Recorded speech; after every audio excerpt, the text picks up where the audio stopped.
Hello students, welcome to Infinity IAS. हमारा current affairs series चल रहा है। करंट अफेयर्स में हम पीटी 365 और उसमें हमने पॉलिटी स्टार्ट किया हुआ था।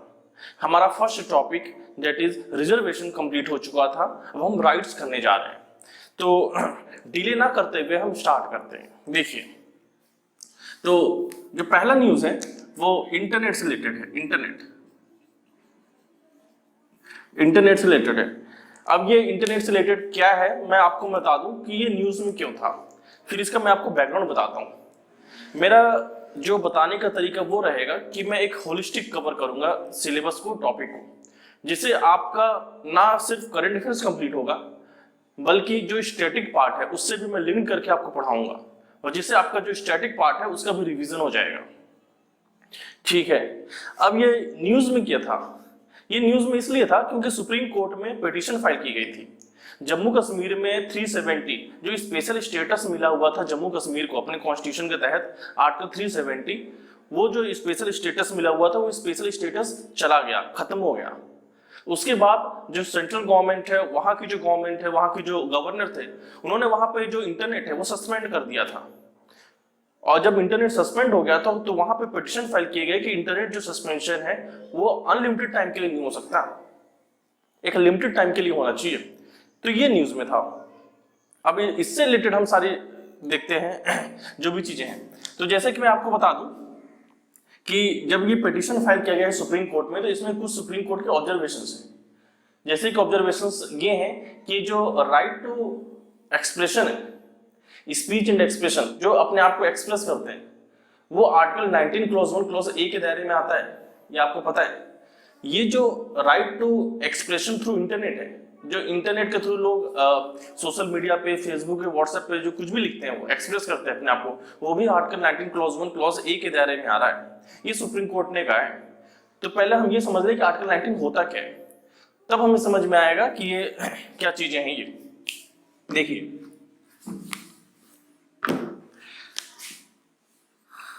आर्टिकल 19, ये जो आर्टिकल 19 है ये पूरे कॉन्स्टिट्यूशन का सबसे इंपॉर्टेंट नहीं लेकिन सेकंड मोस्ट इंपॉर्टेंट आर्टिकल है। ये आर्टिकल 21 सबसे इंपॉर्टेंट आर्टिकल है, उसके बाद आर्टिकल 19 है।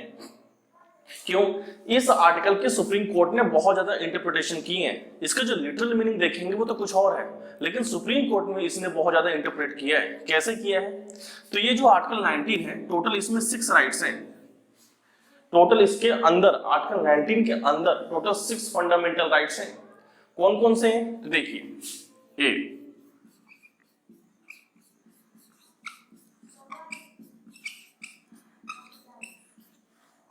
पहला है freedom of speech and expression. दूसरा है राइट टू फॉर्म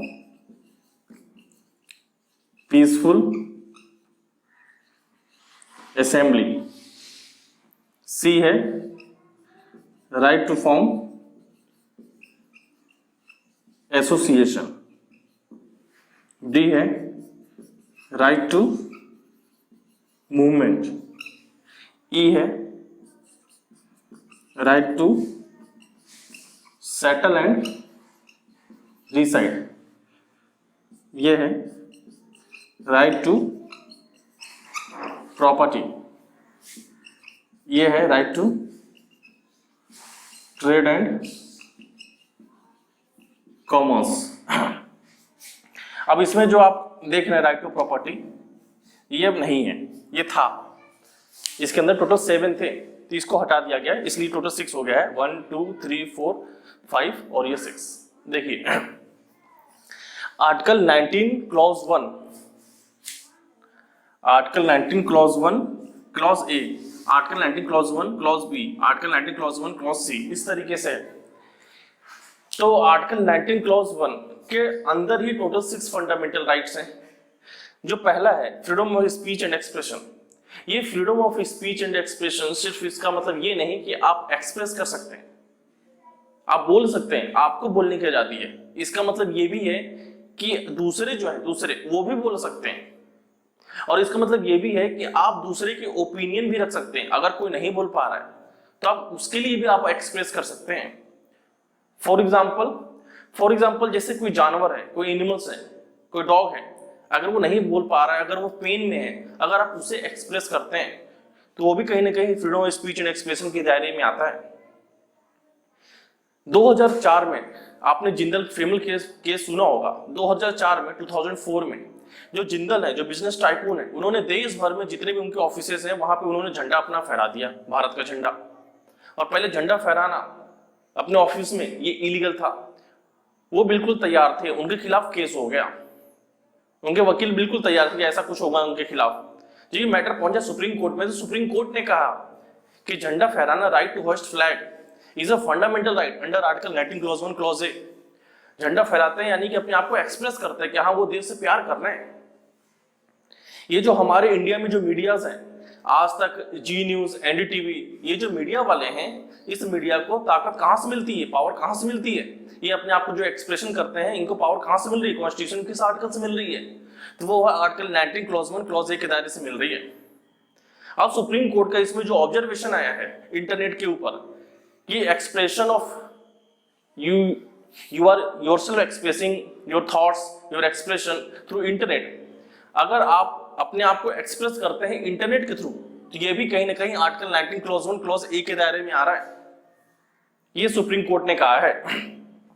अब देखते हैं, लाइन से सब समझ लेते हैं। बी क्या है? Right to form peaceful assembly. इसका मतलब ये है कि आप जो है एक जगह इकट्ठा नहीं होंगे, आप अपनी असेंबली नहीं बनाएंगे। अगर आपकी असेंबली बनानी है तो पीसफुल होनी चाहिए।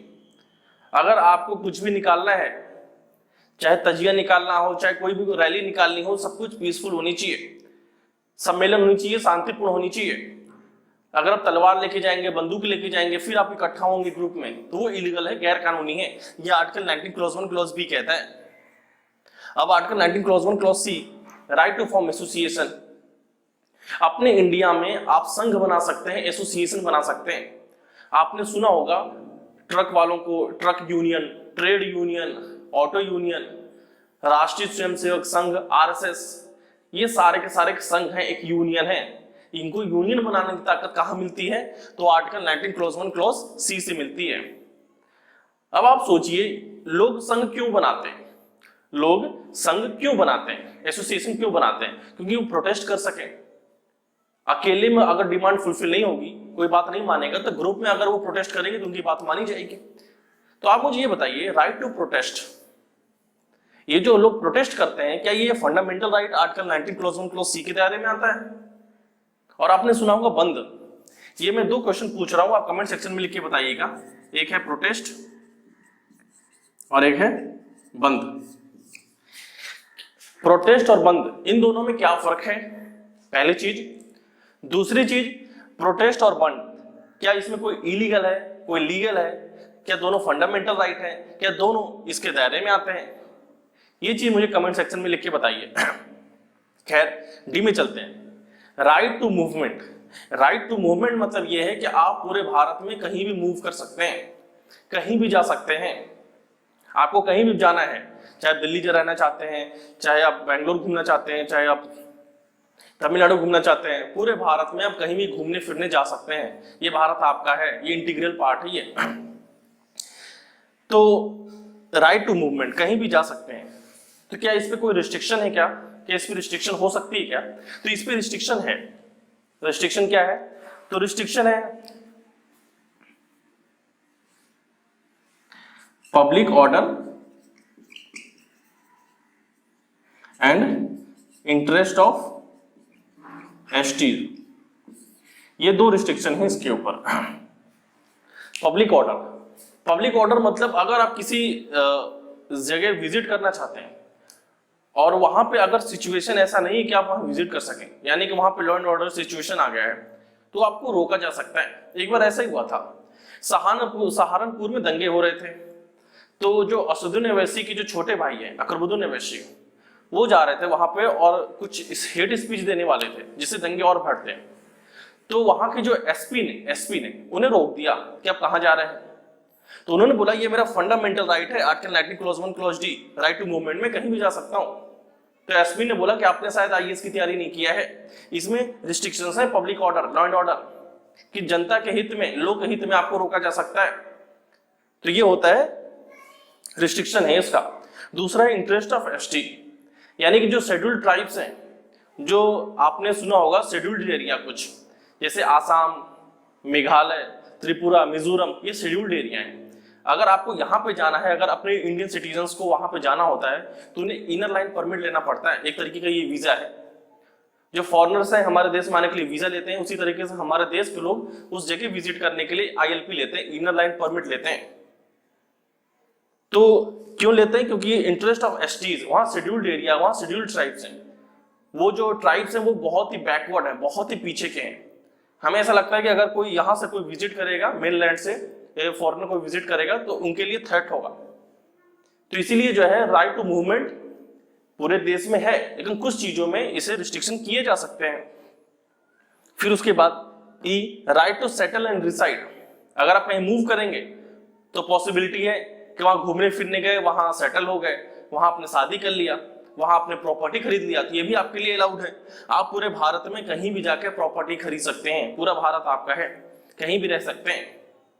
लेकिन इसमें भी कुछ एक्सेप्शन है। फॉर एग्जांपल हिमाचल प्रदेश और वो स्टेट जिन्होंने डोमिसाइल लॉ लगा रखा है कि आपको इसी स्टेट का रहना पड़ेगा इसको प्रॉपर्टी खरीदने के लिए, या फिर आपको यहाँ पे शादी करनी पड़ेगी, वॉटएवर। अभी इसके पहले जम्मू कश्मीर में था रिस्ट्रिक्शन, लेकिन जम्मू कश्मीर का जो आर्टिकल 370 है, अब उसको स्पेशल स्टेटस हटा दिया, तो वहां कोई भी प्रॉपर्टी खरीद सकता है। लेकिन वहां भी डोमिसाइल लॉ वो एप्लीकेबल हो गया है कि वहां पे 10 साल या 15 साल आपको रहना पड़ेगा, तभी आप वहां पे प्रॉपर्टी खरीद सकते हैं। खैर ये बात की बात है। ये देखिए आर्टिकल 19 क्लॉज 1 क्लॉज एफ, ये क्या है? ये right to property. Right to property संपत्ति का अधिकार। अब ये जो राइट टू प्रॉपर्टी है हमारा पहले फंडामेंटल राइट था, अब आपको दिख रहा है, लेकिन इसको हमने 44th कॉन्स्टिट्यूशनल अमेंडमेंट एक्ट, इसको हमने 44 संविधान संशोधन अधिनियम 44 कॉन्स्टिट्यूशनल अमेंडमेंट एक्ट 1978 के तहत इसको हमने हटा दिया, यहां से रिपील कर दिया फंडामेंटल राइट से। 44 संविधान संशोधन अधिनियम कॉन्स्टिट्यूशनल अमेंडमेंट एक्ट 1978 के तहत हमने जो है इसको हटा दिया है, और अब ये हमारा आर्टिकल 300 कैपिटल ए में हमने डाल दिया है। अब राइट टू प्रॉपर्टी संपत्ति का अधिकार, अब ये कोई फंडामेंटल राइट नहीं है, तो ये हो गया हमारा एफ, ये हमारा हट चुका है। आता है G, right to trade and commerce. इसका मतलब ये है कि आप जिस कास्ट के हैं कोई जरूरी नहीं आपको वही काम करना पड़ेगा, वही ट्रेड करना पड़ेगा, आपके मन के ऊपर है, आप कोई भी ट्रेड कर सकते हैं, कोई भी व्यापार कर सकते हैं, ये आपके ऊपर है। कॉन्स्टिट्यूशन आपको कंप्लीट फ्रीडम देता है, तो ये इसमें दे रखा है। तब आपको समझ में आ गया कि आर्टिकल 19 क्या है, आर्टिकल 19 क्लॉज 1 क्या है। और मैं आपको बता दूं कि आर्टिकल 19 क्लॉज 2 क्या है। आर्टिकल 19 क्लॉज 2 कहता है कि आपको जितने भी फ्रीडम दे रखे हैं, जितने भी आपको राइट्स दे रखे हैं, ये सारे के सारे जो राइट्स हैं, ये सारे के सारे जो राइट्स हैं वो अनलिमिटेड नहीं है, इसकी एक अपनी लिमिट है।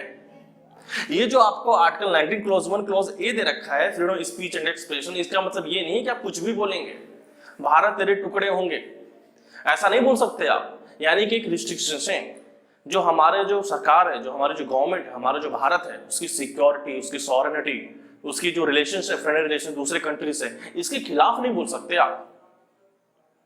अगर आप इसके खिलाफ बोलेंगे तो ये फिर इसके दायरे में नहीं आएगा, फिर आपके ऊपर कहीं ना कहीं रिस्ट्रिक्शन इंपोज हो जाएंगे।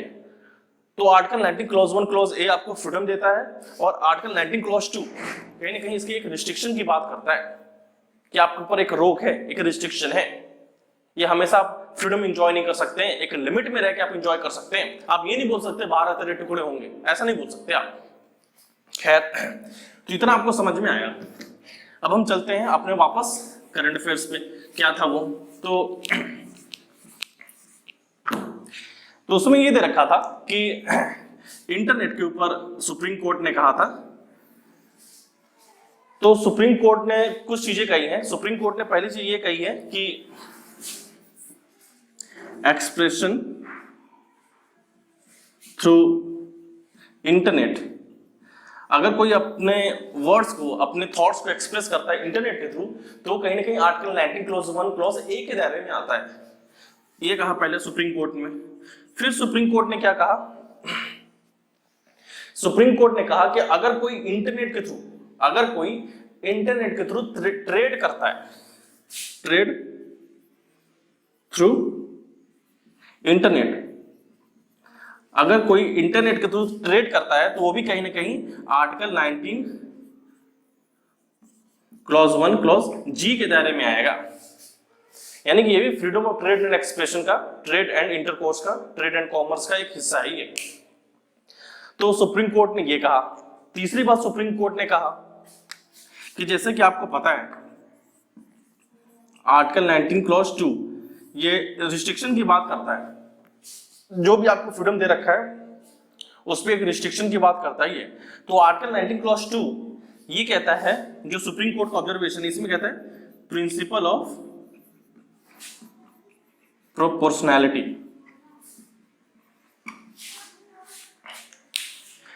सुप्रीम कोर्ट ने प्रिंसिपल ऑफ प्रोपोर्शनैलिटी की बात करी है आर्टिकल 19 क्लॉज 2 में। ये क्या है? सुप्रीम कोर्ट कह रहा है कि अगर किसी सिचुएशन के कारण, किसी भी कारण अगर जम्मू कश्मीर में इंटरनेट सस्पेंड हो रहा है तो ठीक है, ये वॉयलेशन है आर्टिकल 19 क्लॉज 1 क्लॉज ए का वॉयलेशन है। हमें समझ में आ रहा है कि लोग अपना एक्सप्रेशन नहीं कर पा रहे हैं, लेकिन वहां पे अगर ऐसा सिचुएशन ऐसा लग रहा है कि इंटरनेट का, सोशल मीडिया का मिसयूज हो सकता है, जैसे बुरहान वानी में हुआ था, और वहां के सेंटिमेंट्स जो है बिल्डअप हो सकते हैं, फ्लेयर अप हो सकते हैं, और कहीं ना कहीं वो जो है फिर निगेटिव इंपैक्ट करेगा हमारे कंट्री को, तो गवर्नमेंट सस्पेंड कर सकती है। लेकिन गवर्नमेंट अगर सस्पेंड करती है, वहां पर रिस्ट्रिक्शन लगाती है, तो वो किस बेसिस पे होनी चाहिए? वो बेसिस होना चाहिए प्रिंसिपल ऑफ प्रोपोर्शनैलिटी के बेसिस पे। यानी कि जिस प्रोपोर्शन में वहां पे सिचुएशन खराब है, उसी प्रोपोर्शन में इंटरनेट का जो सस्पेंशन होना चाहिए। अगर आपको लग रहा है कि सिचुएशन 1 महीने का खराब है तो 1 महीने का ही सस्पेंशन होना चाहिए। ये नहीं कि थोड़े समय के लिए अगर सिचुएशन खराब, 1 दिन के लिए, 2 दिन के लिए, फिर सिस्टम वहां पे नॉर्मल हो गए, लाइफ वहां पे नॉर्मल हो गई, और आपने इंटरनेट सस्पेंड किए हैं 6 महीने 1 साल के लिए। ऐसा पॉसिबल नहीं है, ऐसा हो नहीं सकता है, ऐसा सुप्रीम कोर्ट ने कहा है। तो 3 ऑब्जर्वेशन सुप्रीम कोर्ट के हैं। पहला, expression through internet, it comes under article 19 clause 1 clause A. दूसरा, it also comes under trade if you are doing a trade through internet. और दूसरा, if there is a restriction has to follow principle of proportionality. तो ये 3 चीजें थी। इसमें कुछ extra चीजें दे रखी हैं कि सीआरपीसी की बात की गई है। सीआरपीसी जो सेक्शन 144 है उसके बारे में हम देखते हैं।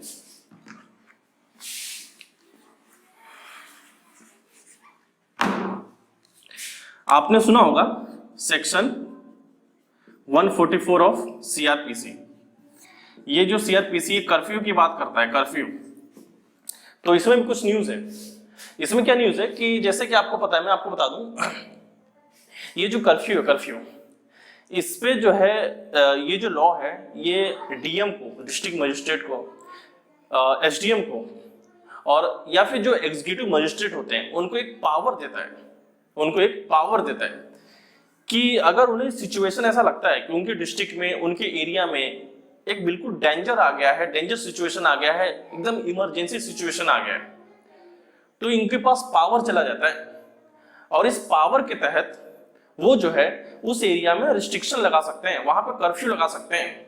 और कर्फ्यू में ये भी हो सकता है कि आपकी मूवमेंट रोक दी जाए, आप आर्म्स कैरी नहीं कर सकते वो रोक दी जाए, आप जो असेंबली है, आप वहां जो इकट्ठा हो रहे हैं वो रोक दी जाए। मतलब बहुत ही एक्स्ट्रा ऑर्डिनरी पावर मिल जाता है इसके तहत कर्फ्यू में। किसको मिल जाता है? वहां की जो डीएम है, वहां की जो एसडीएम है, वहां की जो एग्जीक्यूटिव मजिस्ट्रेट है, उनको मिल जाता है। तो ये चीज है। तो इसमें भी सुप्रीम कोर्ट ने कहा है, सुप्रीम कोर्ट ने कहा है कि जो सेक्शन 144 सीआरपीसी की है, अगर ये चीज अप्लाई हो रहा है कहीं पे, अगर ये कर्फ्यू कहीं लागू हो रहा है, तो वहां के जो हेड है, जिनके कंट्रोल में है, वो इसको एक बोनाफाइड इंटेंशन से लगाएं, यानी कि अच्छे इंटेंशन से लगाया गया कर्फ्यू हो, किसी से बदला लेने के लिए कर्फ्यू ना लगाया गया हो। तो ये सीआरपीसी पे भी सुप्रीम कोर्ट के कुछ थे ओपिनियन। इसमें एक और केस है कि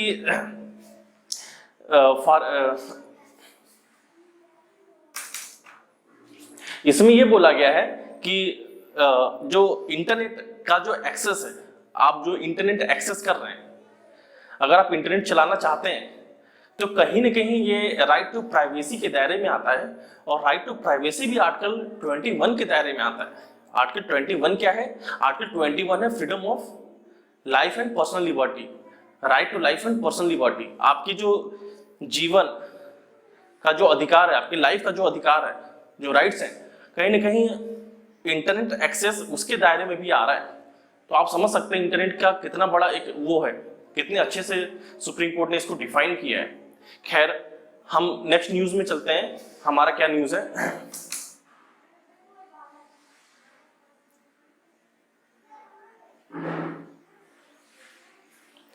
दूसरा हमारा न्यूज है राइट टू प्रॉपर्टी।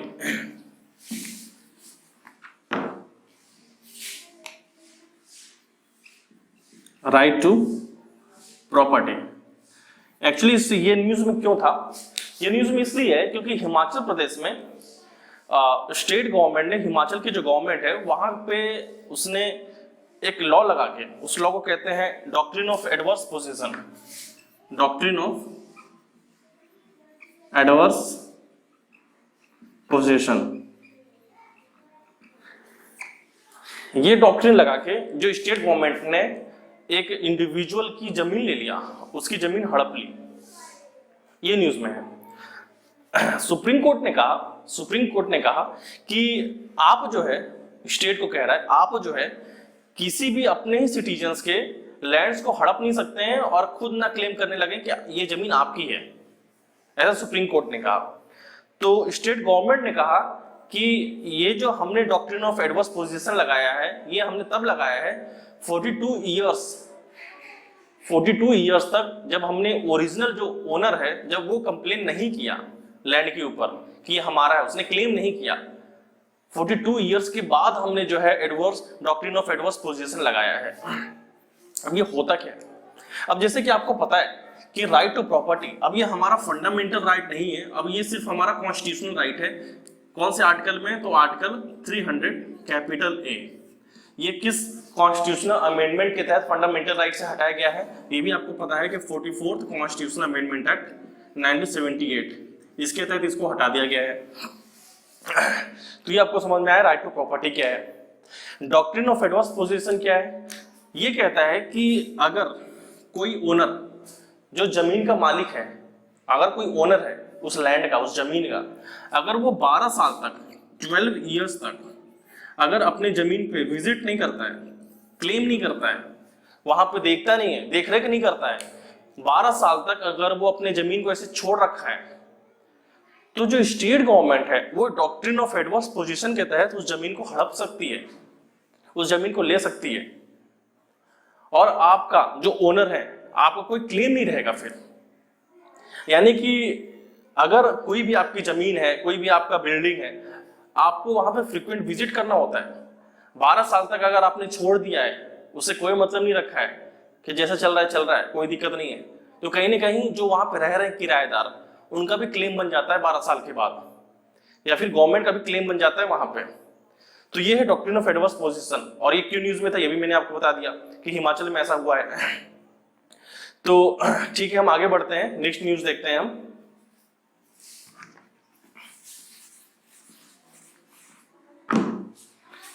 नेक्स्ट हमारा न्यूज है सेडिशन।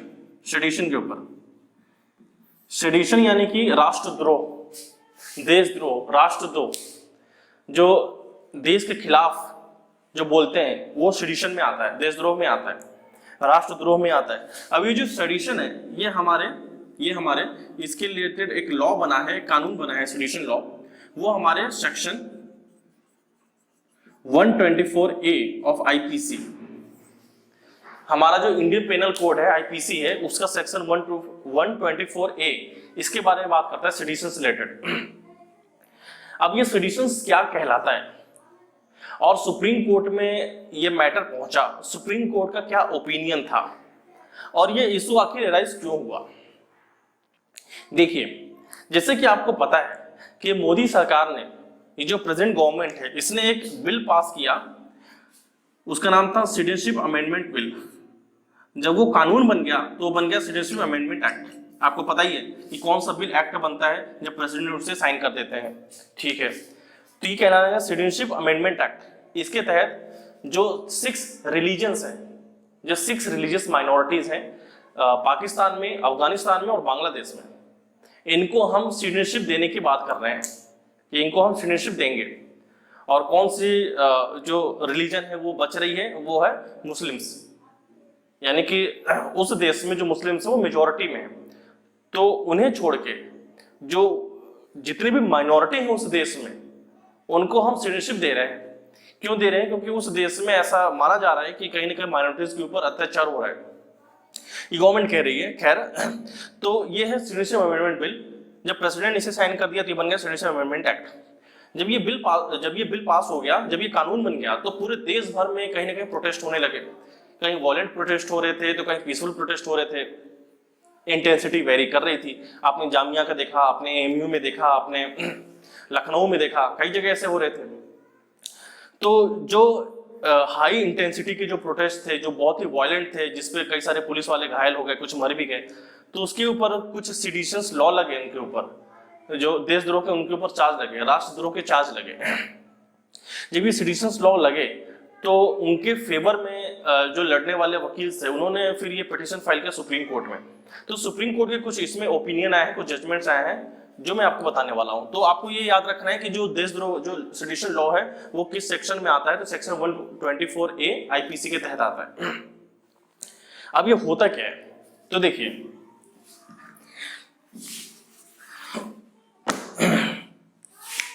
ये जो सेक्शन 124A आईपीसी है, ये जो सेडिशन है, ये सेडिशन इसलिए लगाया जाता है कि अगर किसी ने पब्लिक ऑर्डर डिसरप्ट कर दिया है, पब्लिक ऑर्डर यानी कि जो लॉ एंड ऑर्डर है उसको बिल्कुल तहस नहस कर दिया, डिसरप्ट कर दिया है, तो लगाया जाता है।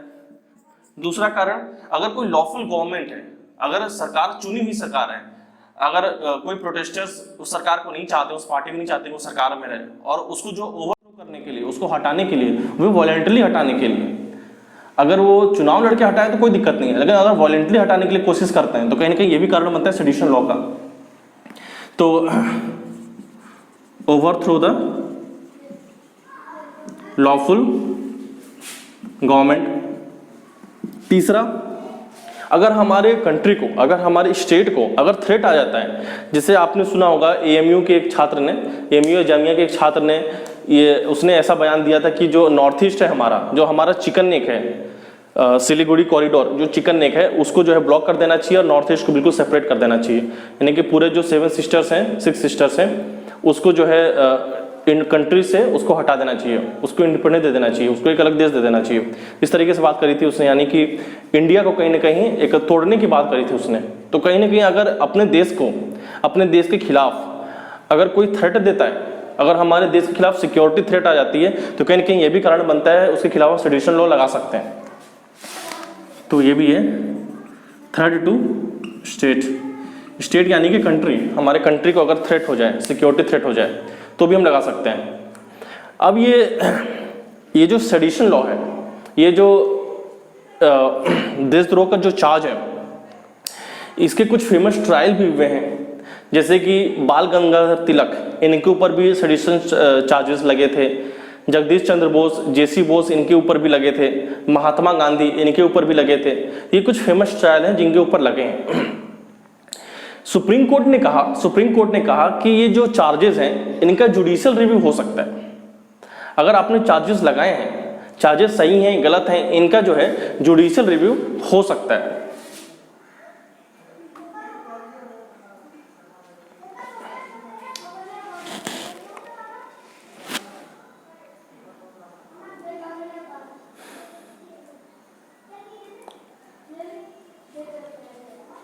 तो ओवरऑल न्यूज़ इसके बारे में यही है, सेडिशंस के रिलेटेड, कि जुडिशियल रिव्यू भी हो सकता है और कहीं ना कहीं ये एक एक्स्ट्राऑर्डिनरी पावर दे देता है उसको, लॉ को, कि और जिसके खिलाफ ये सेडिशन लॉ लग जाता है, जिसके खिलाफ ये लॉ लग गया है सेडिशन का, देशद्रोह का, उसके साथ चीज़ें क्या होंगी कि वो जो है कभी भी गवर्नमेंट जॉब के लिए अप्लाई नहीं कर सकता, गवर्नमेंट जॉब के लिए अप्लाई नहीं कर सकता, पहली चीज। दूसरी चीज, उसे जिंदगी भर वीज़ा के बिना रहना पड़ेगा, विदाउट वीज़ा।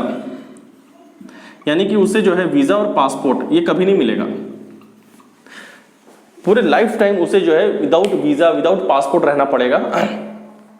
तीसरी चीज, अगर किसी के खिलाफ सेडिशन लगता है तो उसे नॉन बेलेबल ऑफेंस माना जाएगा। नॉन बेलेबल, बेल होती है यानी कि रिहाई मिल जाती है, नॉन बेलेबल यानी कि आपको रिहाई नहीं मिलेगी। अगर आपको कोर्ट ने अगर जेल भेज दिया तो आप जेल में ही रहेंगे, आपको बेल नहीं मिलेगा, इसे बोलते हैं नॉन बेलेबल। यानी कि ये जो लॉ है ये नॉन बेलेबल ऑफेंस है। तो यही न्यूज़ है सेडिशन के बारे में। आगे बढ़ते हैं, हम देखते हैं और क्या न्यूज़ है।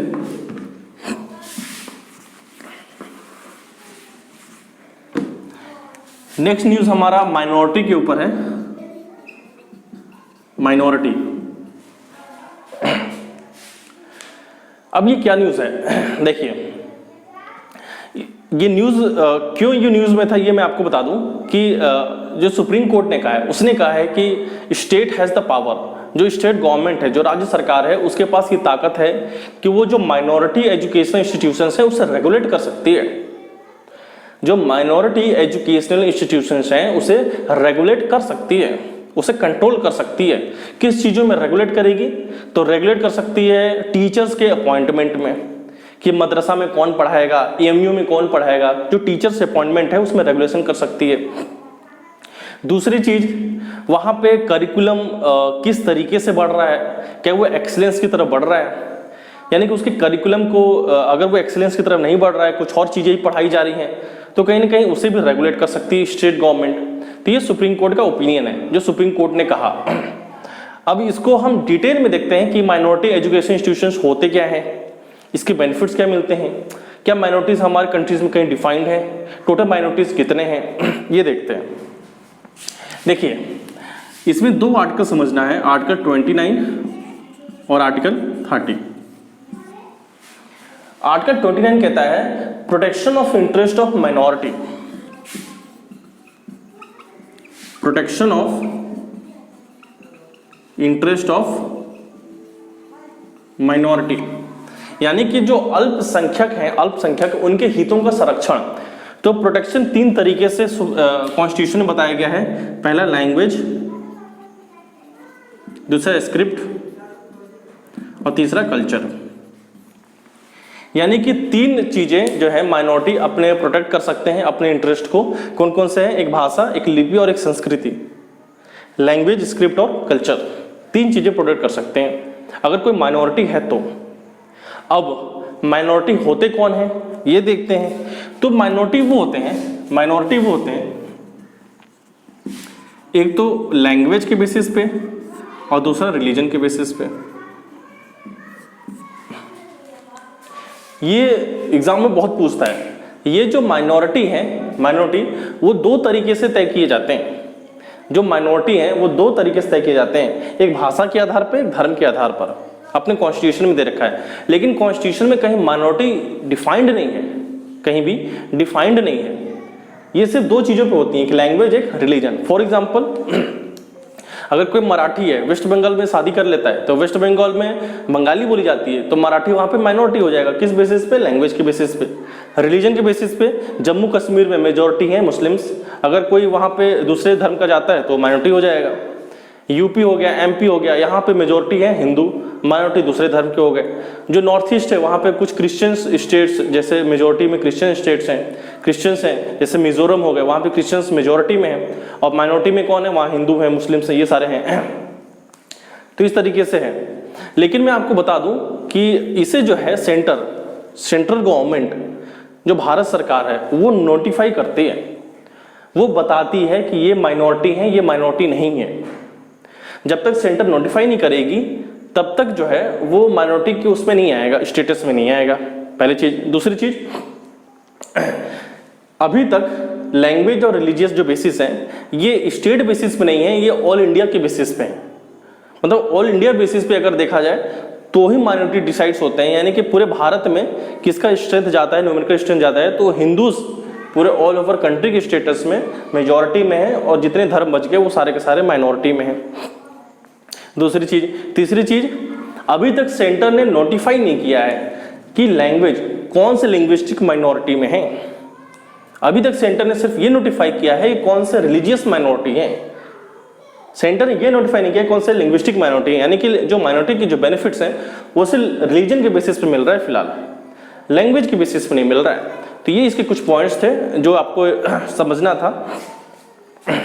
अब टोटल कितनी माइनॉरिटीज हैं, तो टोटल 6 माइनॉरिटीज हैं, 6 टोटल 6 माइनॉरिटीज कौन कौन से हैं, तो क्रिश्चियन, जैन, बुद्धिस्ट, मुस्लिम, पारसी और सिख।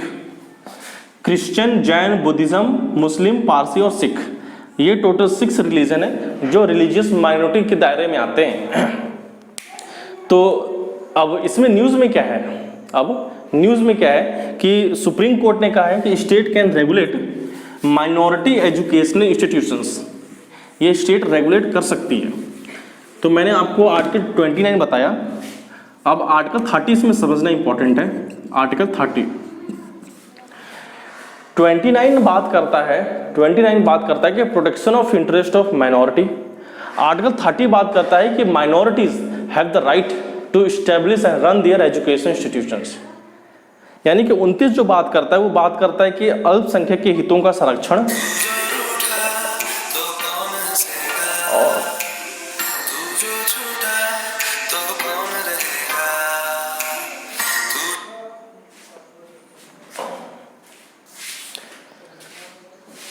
और आर्टिकल 30 बात करता है, आर्टिकल 30 बात करता है कि जो अल्पसंख्यक हैं वो अपने जो है एजुकेशन इंस्टीट्यूशंस ओपन कर सकते हैं, चला सकते हैं।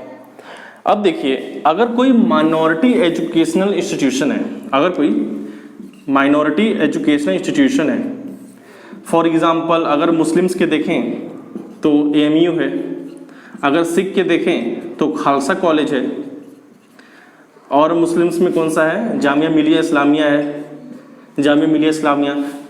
अगर क्रिश्चियंस के देखें तो सेंट स्टेफेंस कॉलेज है DU में। तो इस तरीके से माइनॉरिटी इंस्टीट्यूशंस हैं।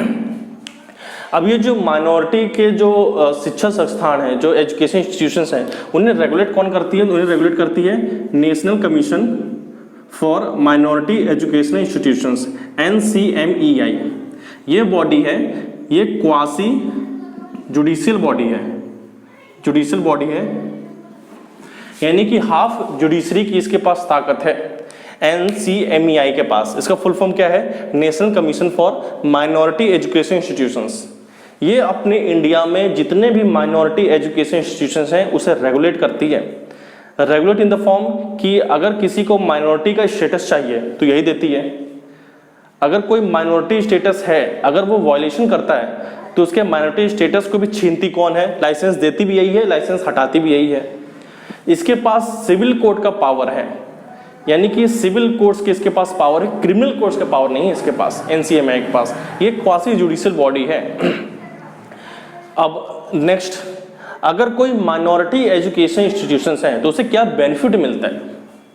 अगर कोई माइनॉरिटी एजुकेशन इंस्टीट्यूशंस हैं तो उन्हें कौन कौन से बेनिफिट्स मिल जाते हैं, तो उसे सबसे बेनिफिट पहला ये मिलता है कि जो हमारा आर्टिकल 15 है, आर्टिकल 15 जो रिजर्वेशन की बात करता है, आरक्षण की बात करता है, SC ST OBC टोटल 50% और इकोनॉमिक वीकर सेक्शन 10%। ये जो रिजर्वेशन सभी एजुकेशन इंस्टीट्यूशंस में देने हैं, ये चीज़ एप्लीकेबल नहीं है माइनॉरिटी एजुकेशन इंस्टीट्यूशंस को, यानी कि वहाँ रिजर्वेशन एप्लीकेबल नहीं है SC ST OBC और इकोनॉमिक वीकर सेक्शन के लिए, पहली चीज़। दूसरी चीज़, वहाँ पे जो माइनॉरिटी हैं, जिस भी माइनॉरिटी ने अपने इंस्टीट्यूशंस को इस्टेब्लिश किया है, वो चीज़ वो अपने कम्युनिटी के 50% जो उनके कम्युनिटी के लोग हैं उसका रिजर्वेशन कर सकते हैं। फॉर एग्जांपल अगर AMU है या सेंट स्टेफेंस कॉलेज है या खालसा कॉलेज है, तो खालसा कॉलेज में 50% सिख ही पढ़ेंगे और 50% अन्य पढ़ सकते हैं। तो इस तरीके से होता है। तीसरी चीज़ जो न्यूज़ में आया है वो ये है कि आपको पता है कि RT right to education, RTE जो सर्व शिक्षा अभियान है, राइट टू एजुकेशन, जो 2009 में पास हुआ था, उसके तहत 25% सीट्स आपको सभी एजुकेशन इंस्टीट्यूशन में एलोकेट करने होंगे जो इकोनॉमिक वीकर सेक्शन के जो स्टूडेंट्स हैं, जो गरीब बच्चे हैं, उनके लिए। तो ये चीज एप्लीकेबल नहीं है माइनॉरिटी एजुकेशन इंस्टीट्यूशंस के लिए। लेकिन सुप्रीम कोर्ट ने इसे कहा है, लॉ तो ये कहता है, पर सुप्रीम कोर्ट कहती है कि जो 25% बच्चे हैं वो पुअर के ही होने चाहिए, ये एप्लीकेबल हैं। यानी कि कानून कहता है कि एप्लीकेबल नहीं है, लेकिन सुप्रीम कोर्ट का जजमेंट आया था कि एप्लीकेबल हैं और 25% जो बच्चे होने चाहिए वो गरीब ही होने चाहिए। तो ये कंप्लीट न्यूज़ है इसके लिए। और कोई भी माइनॉरिटी इंस्टीट्यूशंस कैसे खोल सकता है, तो माइनॉरिटी इंस्टीट्यूशन खोलने का ये तरीका है कि माइनॉरिटी ही माइनॉरिटी एजुकेशन इंस्टीट्यूशंस खोल सकते हैं, अपने ही पैसे से खोल सकते हैं। वो फंड स्टेट गवर्नमेंट से नहीं लेंगे या सेंट्रल गवर्नमेंट से नहीं लेंगे, और उसे रन भी खुद माइनॉरिटी ही करेंगे। तो ये कंडीशंस है माइनॉरिटी के इंस्टीट्यूशंस खोलने के लिए। और ये कंप्लीट न्यूज़ था। हम फिर आगे बढ़ते हैं।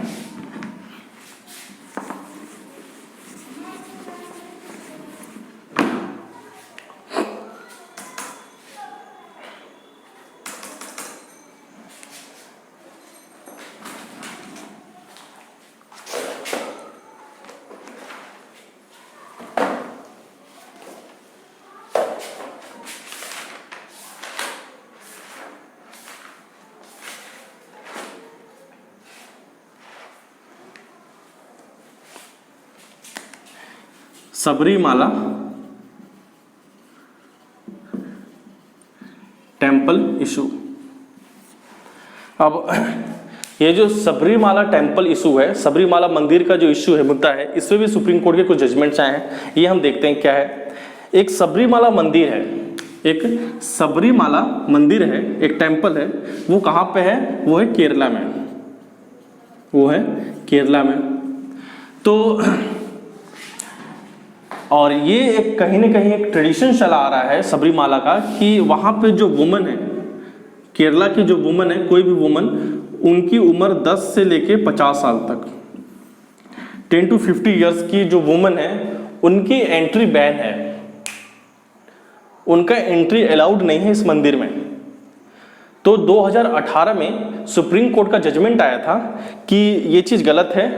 अगर if womens are not allowed in this temple, it means that it is the violation of article 17। अगर औरत इस मंदिर में अलाउड नहीं है तो कहीं ना कहीं माना जाएगा कि ये आर्टिकल 17 का उल्लंघन है। आर्टिकल 17 क्या है? ये अनटचेबिलिटी से रिलेटेड है, ये छुआछूत से रिलेटेड है। एबोलिशन ऑफ अनटचेबिलिटी की बात करता है आर्टिकल 17। कहीं ना कहीं ये माना जाएगा कि ये छुआछूत किया जा रहा है औरतों के लिए। तो 2018 में सुप्रीम कोर्ट का जजमेंट आया था कि इसे जो है वुमेन्स की एंट्री होनी चाहिए, उसने अलाउड कर दिया था 2018 में। लेकिन फिर से उसके बाद 2018 के बाद आपने देखा होगा पूरे साउथ इंडिया में, केरला में, तमिलनाडु में बहुत बड़ा प्रोटेस्ट हुआ, बहुत बड़ा। और उस प्रोटेस्ट में लगभग जितने भी लोग थे वो सारे के सारे सड़क पे आ गए थे। लॉ एंड ऑर्डर सिचुएशन बहुत ही खराब हो गया था। तो लोगों ने रिव्यू पिटीशन फाइल किया कि सुप्रीम कोर्ट आप अपने डिसीजंस को फिर से रिव्यू कीजिए, समीक्षा कीजिए, इसमें कुछ और सोचना चाहिए। तो सुप्रीम कोर्ट ने अब 7 जज बेंच को दे दिया है, ऐसे बेंच को दे दिया है जिसमें 7 जज अब बैठेंगे, उसको दे दिया है। और अब ये इशू सिर्फ और सिर्फ इतना नहीं रहा है, अब ये इशू बहुत बढ़ गया है। अब इसमें सुप्रीम कोर्ट ये भी एग्जामिन करेगी इसेंशियलिटी ऑफ रिलीजियस प्रैक्टिसेस।